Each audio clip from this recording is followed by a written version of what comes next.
Hi friends, so today's Wellness Minutes are about anxiety.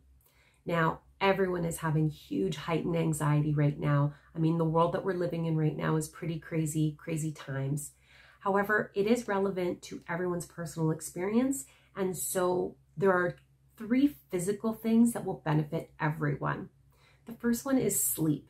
So I know some of you might say, sleep and anxiety go hand in hand. I can't sleep because I'm anxious.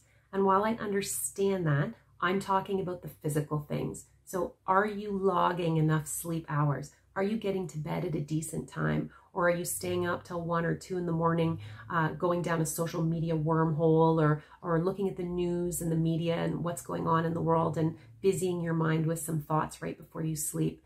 Are you forming a good bedtime routine to signal to your body that you are ready for some rest?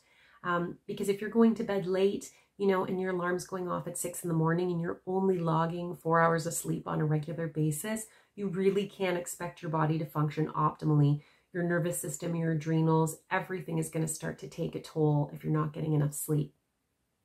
Second is nutrients, or your diet, your daily diet.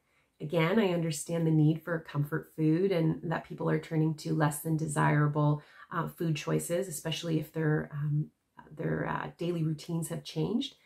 However, it is really important that you are getting enough nutrients in your body to function, and now more than ever, because your nervous system and your adrenals do require that extra effort. So are you eating enough raw food, fruits and vegetables and foods that are alive, cutting down on the processed junk food, the garbage food that really has nothing to offer other than like artificial flavor? Are you eating enough good fats, because all of your hormone systems depend on it, which is your mood and your emotion, right? So, and then next would be water intake. So are you getting enough like lubrication and water to run your body? It is so necessary for every function in your body to have water.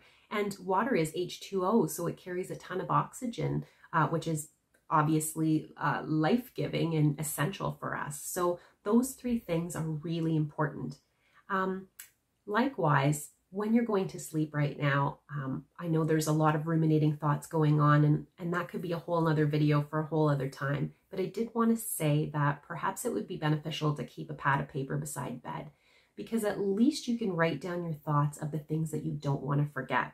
Because we're so overwhelmed lately, we tend to have things rolling around in our mind that we're afraid that we'll lose control of or we'll forget. And if we keep that pad of paper so that we can just jot those ideas down, at least we can remove that part from our brain. At least that's the part that's not going to go around and around and around, and maybe we can calm down and settle down for a good night's sleep. So, food for thought. Stay healthy, friends.